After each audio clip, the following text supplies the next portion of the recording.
South Africa did not choke. In 1906, South Africa needed 284 to win. They'd only passed 100 in half their test innings at that point. At 105 for 6, it seemed impossible. They fought back but lost another flurry, leaving 45 to win with 1 wicket in hand. At the crease was Dave Norse, who was a capable batter, and he was joined by Percy Sherwell, the only debutant captain keeper and number 11 in Test cricket history. And these two were doing it. A huge crowd in South Africa cheered on every single run. With 8 left, Sherwell edged between slips for 4. Straight after, Norse ran a 3. England bowled 3 dots. All they needed was 1 wicket to tie. Instead, a leg side full toss, boundary, game over. This was Test cricket's first 1 wicket win, and their last partnership was a record for almost 100 years. But it was also something else. This was the first Test match that South Africa had ever won. Buy my book on Amazon, Overthrowing Cricket's Empire.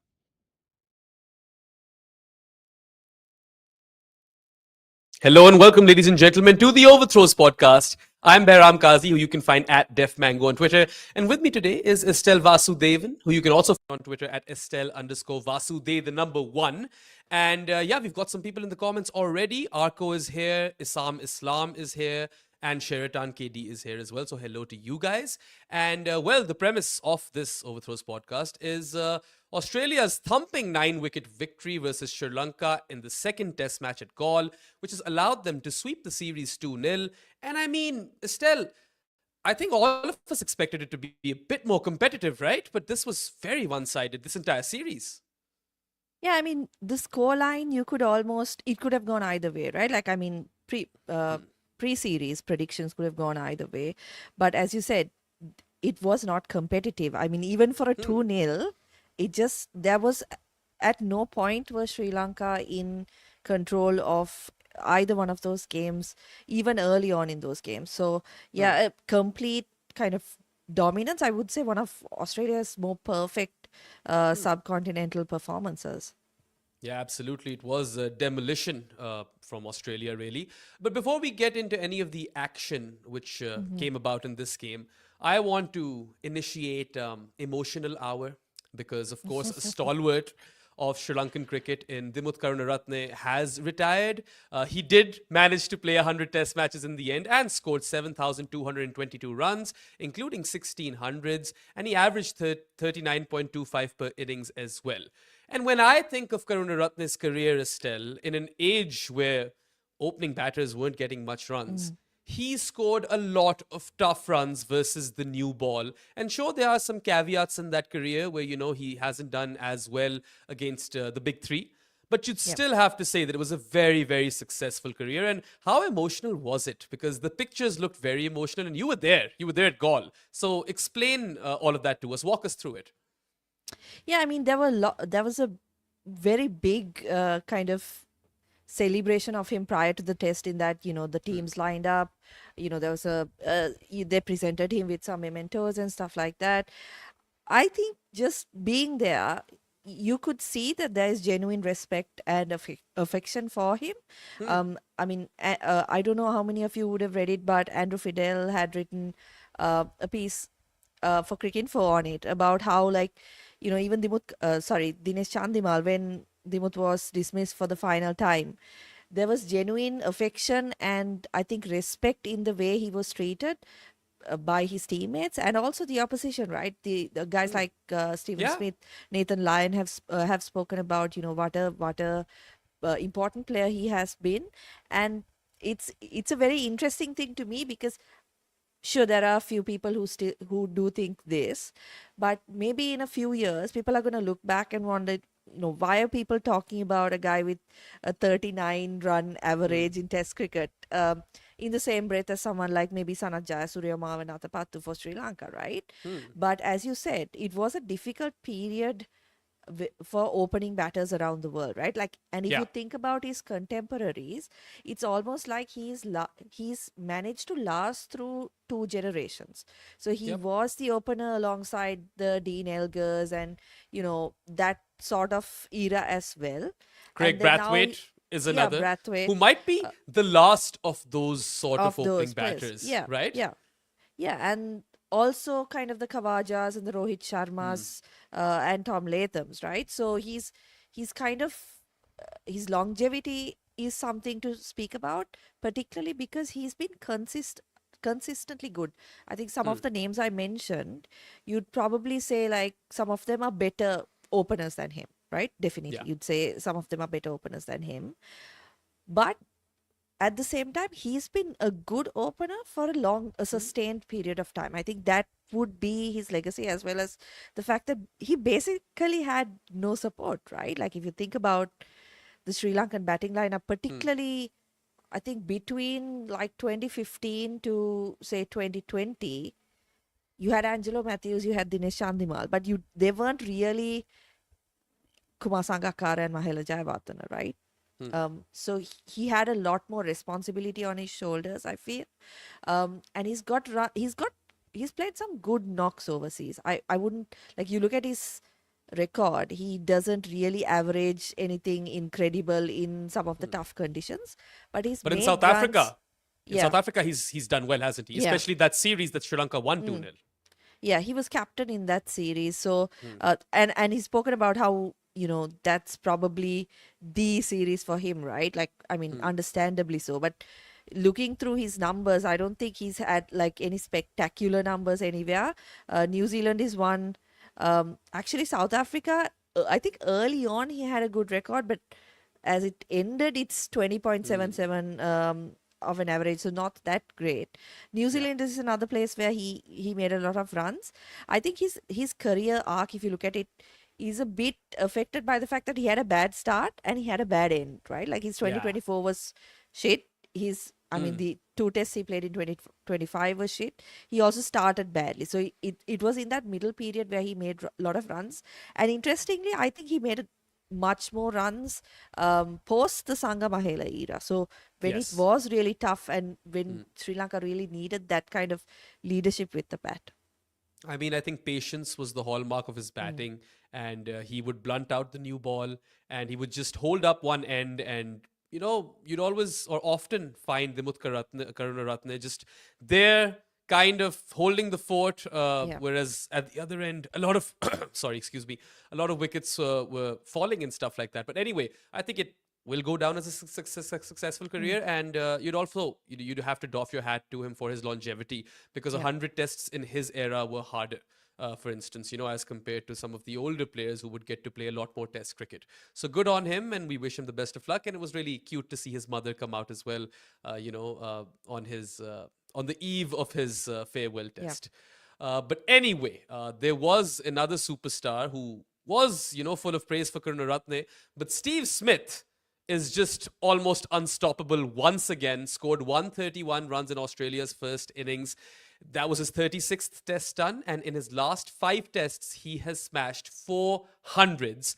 And you'd have to say he's back to his Bradman-esque form, right, Smudger? Yeah, and he was incredible to watch. This series was the first time I got to see him score runs in person. He's made 300s in his last 4 innings against Sri Lanka, right? So the last series I wasn't there this time. Particularly this pitch, I think, was tougher to bat on than the first test. The soft hands, the defense being so low to the ground where, balls would not carry to the slip or close in fielders. Just the way he handled and maneuvered himself. You hear about how people talk, and of course you see it on TV, his hands and how good his hands are. It's really on display, I think, when you get conditions like this where, you have the ball spitting off a good length, turning a lot even on days 1 and 2. So all those skills, I think, he brought to the party. And like you said, like, just as people were talking about, is this the end?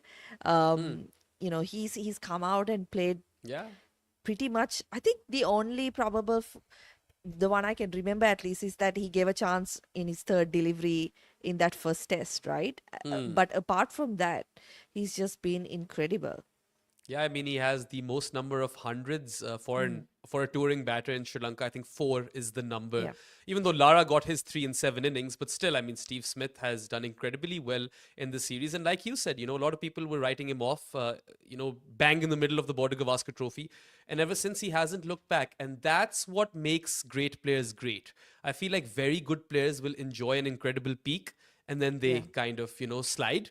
But great players, they find a way to stay relevant and hit back when everyone is doubting them and criticizing them. And that's exactly what Steve Smith has shown us. And I mean, if he goes on for another 3-4 years, maybe that run tally can even get bigger, because he's crossed 10,000 runs, and he might have crossed them a while back had he not, taken that year off from cricket, or not taken that year off, but was forced to take that year off from cricket because of Sandpaper Gate. But yeah, I mean, it's a brilliant arc of how he's back to scoring big runs, and he has been pretty much Australia's best player in this entire series. So good job, Steve Smith, although he wasn't Australia's most successful batter in this test match. Alex Carey scored his second test 100, 156 to be exact. It was a daddy 100, and I actually got to watch quite a bit of it. I watched like 1.5 days in total of this entire test match, and a lot of it was Alex Carey. And I noticed something in his batting. He was sweeping a lot with the odd reverse sweep. He was using his feet to go down the ground, with a lot of frequency, high frequency, and then he was also driving the ball through the covers whenever he wasn't sweeping or going down the ground. I think promoting him up the batting order really worked for Australia, and this could be a big watershed moment for him as well, right? Because Josh Inglis and Alex Carey were playing this test match. If he didn't perform, maybe he could have, played his last test for a while. Yeah, I think that's the interesting part of it, right? You got Josh Inglis coming into the first test, making 100 on debut, and he looked really good against spin as well, right? He was using the sweep. He did come down the track as well, and he looked confident. He was scoring quickly. So there was, I would say, I mean, probably they won't admit it, but there was probably a little bit of pressure, right, on Alex Carey in that, sure, he's probably not getting dropped for the WTC final, but beyond that, there is a guy who could take his place. But here, I mean, fortunately or unfortunately for Australia, English was off the field and couldn't really come into bat at number 5. Carey comes in and he plays that kind of knock. Again, very similar to how English went in the first game, right? He swept a lot and he scored quickly. I think that, to me, that is the hallmark of how well Australia played in this series, is that most of the time they were going at over 4 runs and over, right? And this is despite Sri Lanka not using attacking fields where they had 3 slips and 5 players around the bat. They did have the fielders back on the boundaries, but Australia still found a way to score quickly. And a lot of the success came, I think, through that, because they were able to put Sri Lanka under pressure, right? And Carey and English in the 2 tests had a huge role to play in that. I mean, you're very, very correct to point out how Alex Carey was very brisk in his knock, because Steve Smith was taking his time, and then Carey came, and all of a sudden, I checked Cricinfo and the runs had increased by such a huge number. I was like, what the hell is going on over there? I remember messaging you, in fact, that Estelle, what is the surface like? Because Sri Lanka got out, more or less on the first day. I know there was 1 wicket remaining, but they scored, a sub 200 total. And then Australia go on to score 414. Steve Smith batted in a tricky period. You mentioned how he was really, really good. And I mean, we should only write him off at our own peril, because he is Steve Smith. But then Carey came and made it look like the surface was very good for batting. And then outside of those 2 guys, no one in Australia scored any runs. So what was this surface like? Like, can you give me a breakdown? It's really hard to understand what it was like from the scorecard alone. Yeah, my understanding is that when the ball was hard and new, it was very tough to play.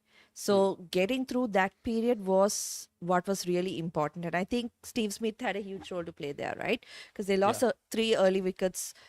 He did briefly put on a partnership with Usman Khawaja, but early wickets down for Australia. And then that rebuild is what took him some time. But once the 30 to 40 over mark is done, and remember, Sri Lanka don't have a pace bowler of the skill of Mitchell Starc, who can come in and, use the reverse swing when the ball is older and, create pressure in that way. So it got a lot easier from that point. I think if you look at all 3 innings, even when Sri Lanka batted, there was a period between the 50th and the 80th over where it was tough for Australia as well. The ball just, it was spinning. It was spinning from day one, it was spinning square. Yeah. But that bite was missing, right? But once the new ball came in, and that's there was a spell by Mitchell Stark where he picked up back-to-back wickets, which kind of limited Sri Lanka to 250 when they could maybe ended up with a score of 280, 290, right? So I think that was what was at play in this test. The first test was a bit different. It was a lot slower track, as we discussed. I think Jared and I discussed how the weather had a part to play, where it was very gloomy and muggy before the first test, and so the preparations weren't really, I don't think, were as good as they would have liked. Whereas the second test, it was blazing sunshine, and the curators would have, I would say curators would have got exactly what they wanted. Unfortunately, Okay. Sri Lanka were the second best team on that track. So yeah, that's where you have to give credit to guys like Steve Smith. They knew that they need to get past that period of time where the ball is hard, and once that happened, it got a lot easier to score runs. Okay, fair enough. Also, Varun has a very interesting stat over here for us that Alex Carey swept 47 times versus spin in that innings of 156, and that is the fourth most in a test innings since 2006. So thanks for that, Varun. I think if he bats higher up, if he had batted higher up the order in some of the tests that he's played in Sri Lanka or India, he'd probably have broken that record, because he does sweep a lot. Yeah, that was literally what I was noting as well. And every time he wasn't sweeping, he would just like advance down the track, right? And which with a lot of confidence as well. So he was in complete control of those shots. They weren't just random hoiks. Also, the highest since 2006, the number of sweeps in a test match, is Usman Khawaja at Gaul in the first test, in which he got that score of 232, was it? I want to say.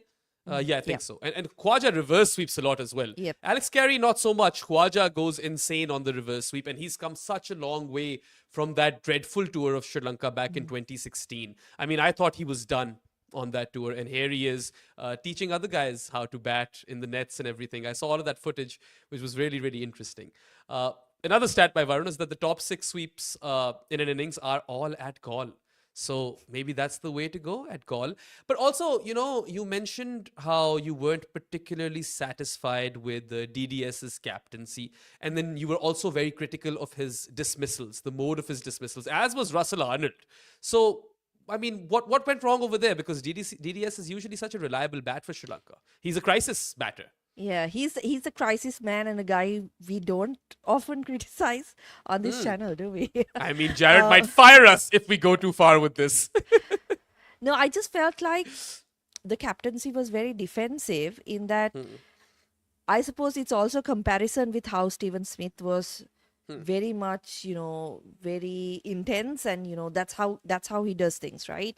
He's making little changes, little adjustments. Dhananjay De Silva, I felt, just wasn't proactive enough in that even when Australia were chasing like a target of 74, right? The likelihood of getting 74 was probably like 99%, right? So at that point, you really don't have anything to lose by having like 5 fielders around the bat. But that just did not happen. He still continued with 2 fielders and everybody like three on the boundary. So, I mean, that was once the game was obviously gone and the series was gone.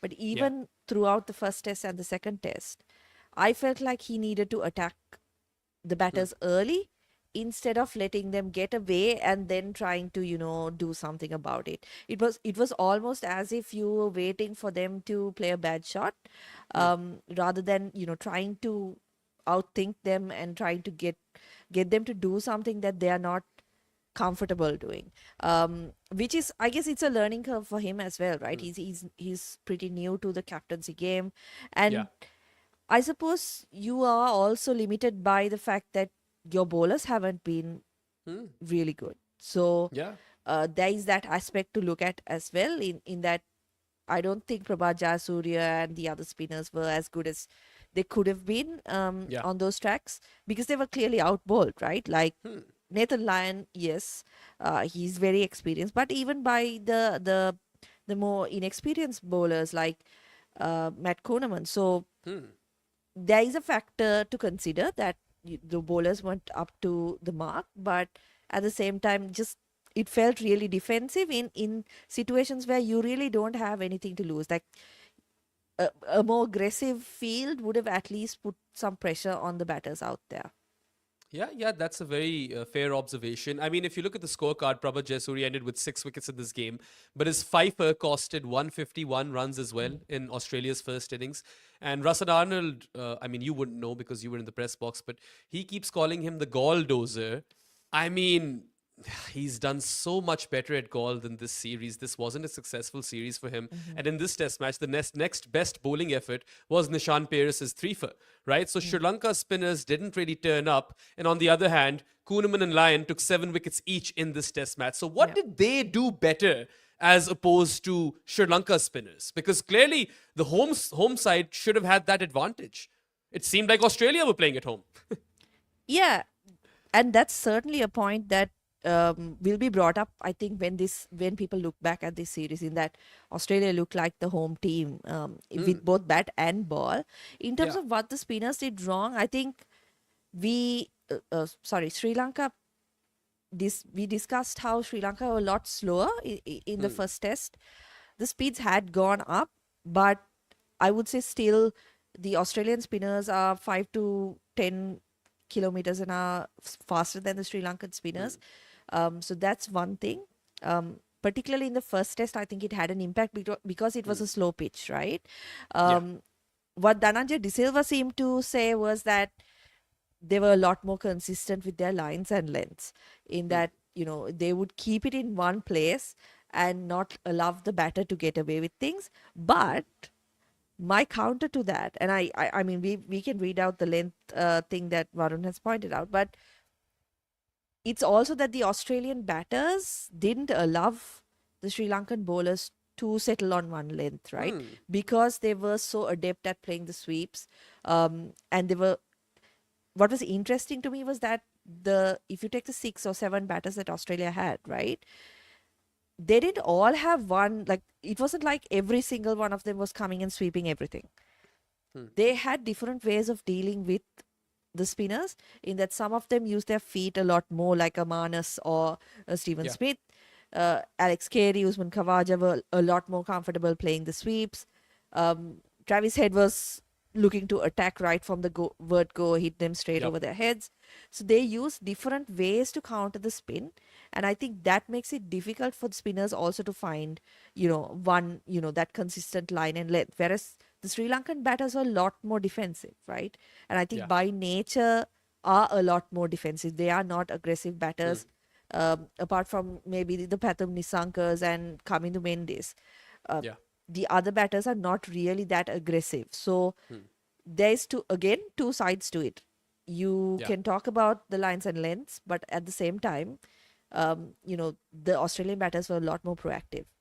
Yeah, so Varun brought up that stat as well, that in that 3 to 6 meter length, Australia took 33 wickets at an average of 19, whereas Sri Lanka only took 15 wickets at 56. He's of course talking about the spinners, I reckon, over here, Varun.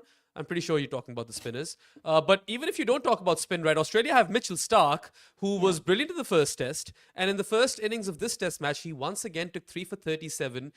It's crazy how he's so successful in Sri Lanka, right? Every time he plays test cricket in Sri Lanka, he's amongst the wickets. And I mean, what do you think is the secret behind that success? Is it just the fact that Sri Lankan batters struggle versus him? Or does he do something different over here? He's actually the most successful fast bowler to have visited, like overseas fast bowler to have come to Sri Lanka. Yeah. Really? And we're including Wasim? Yes. Wow, that's crazy. I think it's a combination of things, right? Like the lines that he hits are one. Sri Lanka also don't have, like, there's been a lot of discussion even with India cricket, right? About playing domestic cricket and how if you want to play international cricket, you need to be playing domestic cricket. No amount of domestic cricket is going to prepare Sri Lankan batter to face Mitchell Starc in a test match. Yeah, because basically there aren't bowlers like that, right? Even like if you take away the left arm angle, even at that pace, there are so few bowlers that it's almost impossible to prepare. and then he is so consistent, and again he's got that range of skills, right? He can bowl with the new ball, but he can also come back and use the old ball and reverse the ball, right? So I think it's just like exceptional skill, and he's definitely in the heads of some of those batters, like Dimuth Karunaratne, right? It has to affect you in some way when you've been dismissed like 9 times in 11 games by the same bowler, right? It has to get into your head. So it's a combination of factors. Just such a skillful bowler, right? Yeah, I mean, that is a bit of a bunny alert situation over there. Karunaratne. There's to another start. bunny Also, actually.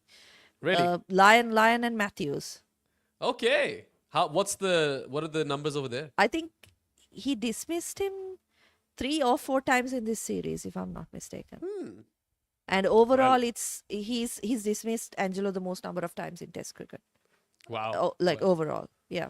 That's also pretty crazy. Also, we've got a really fun super chat over here by Soham Bhattacharya. If you could bring that up, Varun.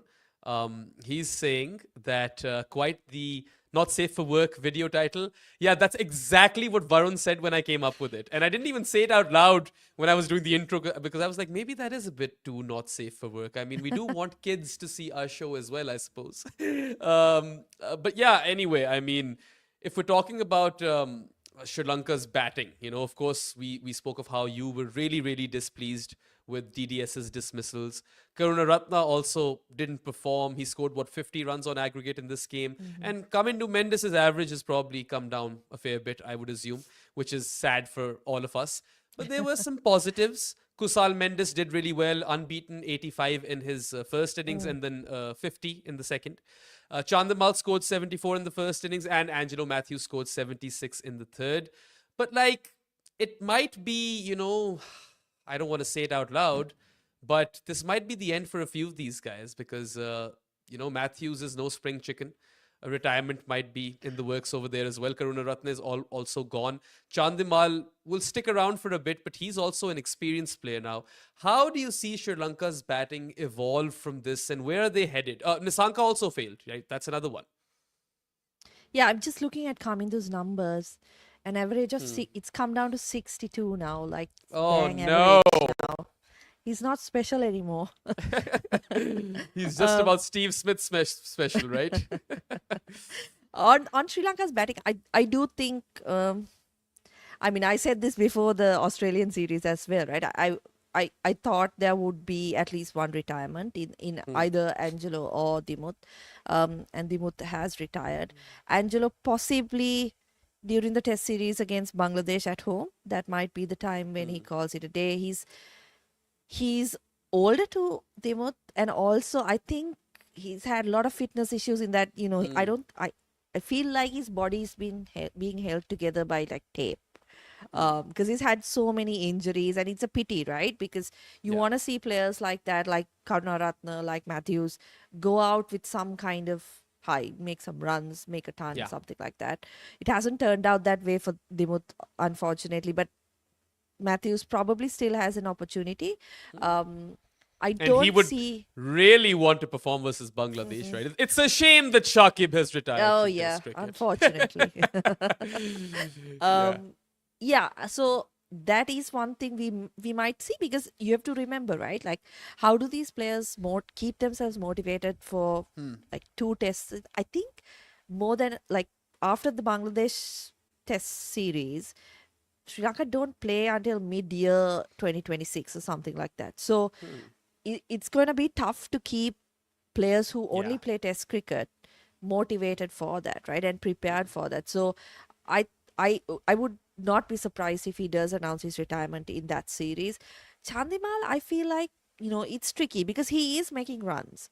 Yes. And I think we discussed this in the South Africa series, where if there's any criticism of his career, it's that he's made a lot of runs at 5, 6, 7, right? But now they've given him the responsibility of moving up to number 3, and he's been pretty successful. I think he's averaging 50 something since taking on that role, right? Also, sorry to intervene over here, but moving Chandimal up has been good for him, and moving Kusal Mendes down has been good for him as well. So that little ploy has worked.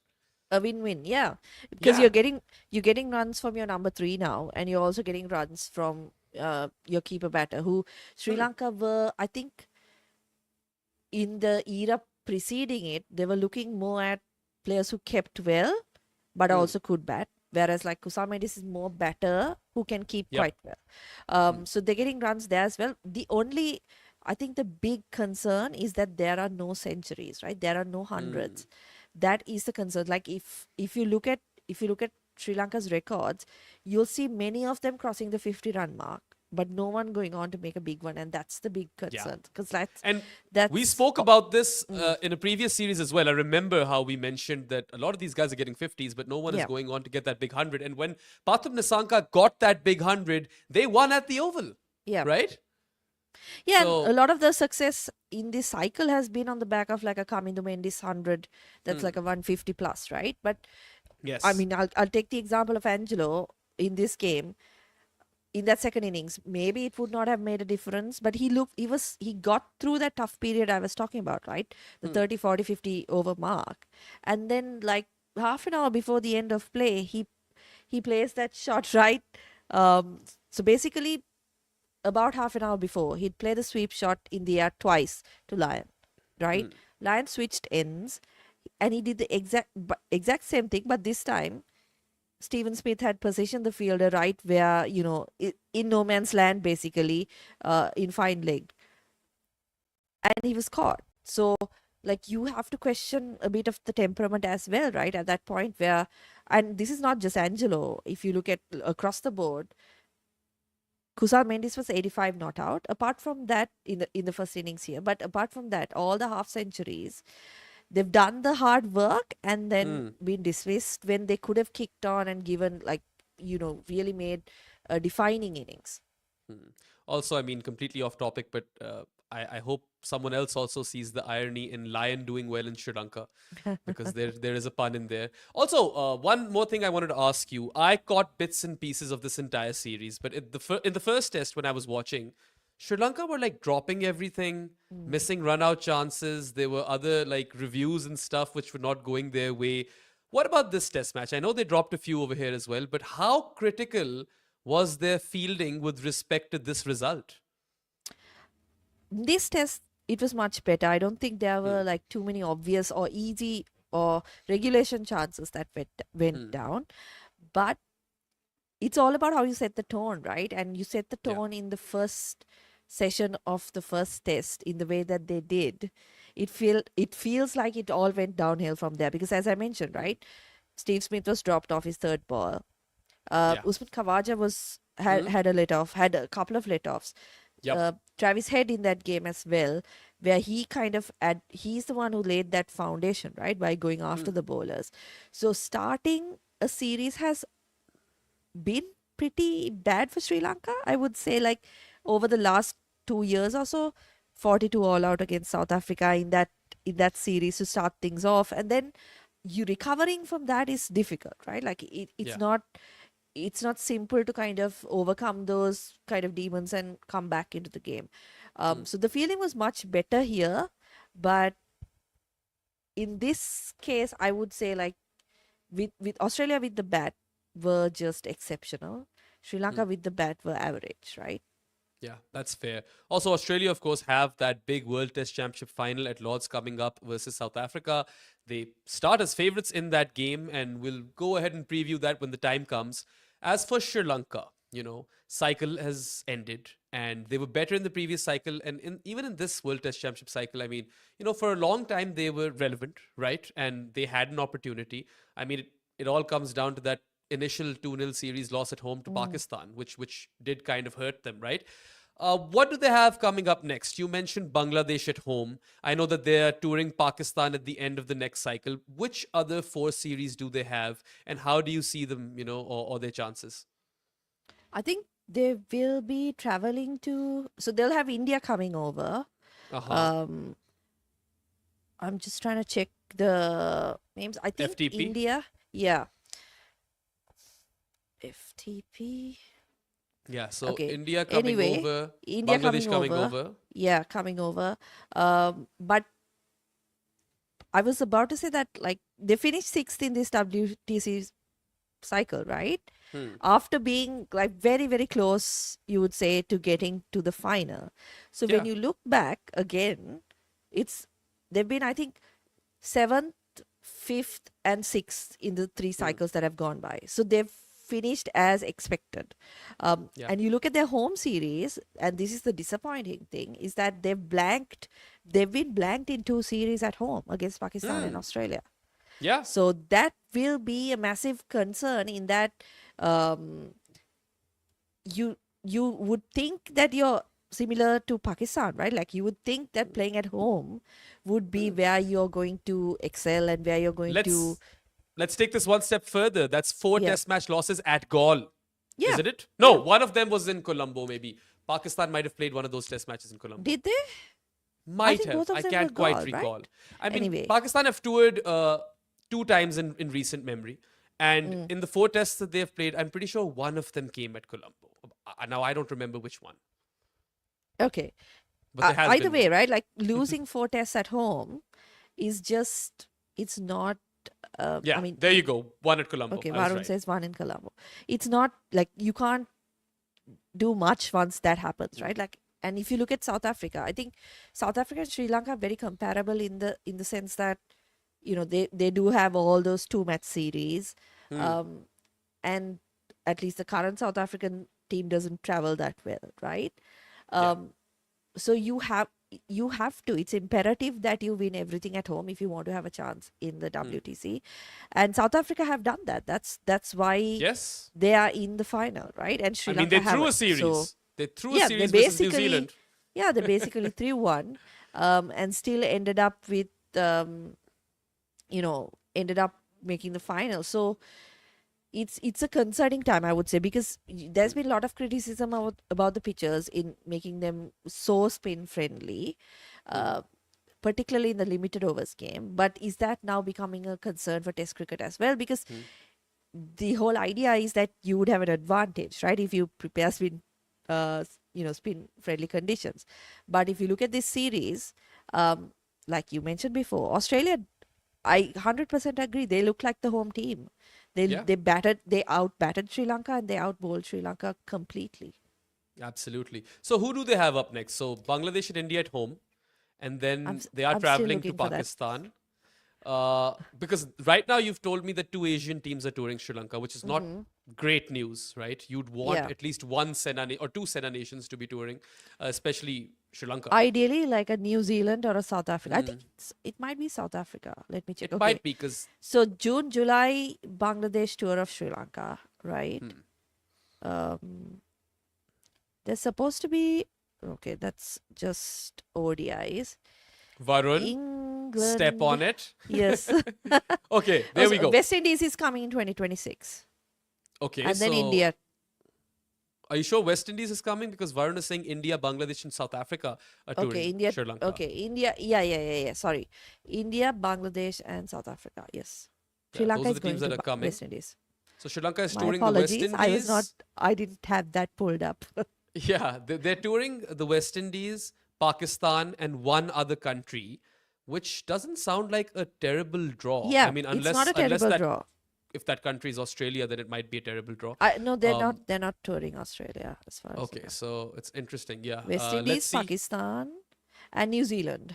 Ooh, so you know what? It's not that bad a draw. No, but see, you've got, like, as you mentioned, you don't want to be playing India at home because Yes, that's a problem, but right? you know what? You India is a team wouldn't in mind playing them transition. away. India is wouldn't also a mind team in playing them- transition. You never know. Okay. I don't Yeah. know what Sri Lanka's team is going to look like by That's also fair. 2026. But anyway, let's see if they can have a better campaign in the next cycle. And I mean, promotion and relegation might also be a thing in that one. So you never know, things might get tricky for some of these teams, such as Sri Lanka, Pakistan, the West Indies. Yeah. Throw New Zealand perhaps in there as well, even though they just swept India in their own backyard. But, let's see. I'm really interested to see where Test cricket is headed in this next cycle, because this cycle was very, very bizarre and crazy. And it has officially come to an end. As far as the non-final games are concerned, because this was it. This was the last Test series. So yeah, I think that pretty much wraps up this podcast. Massive thank you to all of our interactors in the comment section. Thank you for your messages, and thank you to Soham Bhattacharya for your super chat as well. Just a quick reminder, you can go to goodareas.co and bookmark that webpage, and that can be your one-stop shop for all the work that we do as part of this team, whether it be written content, videos, or podcasts. We'll be back soon again with more podcasts. We've got new podcast coming in, actually, which you will get to see this week, which we're very excited about, and Varun is spearheading it. And then there'll be a footmarks, a quick picks, and a wagon wheel, and all of that fun stuff. But anyway, that's all for today, folks. Hope you guys have a good one, and yeah, goodbye from myself and Estelle.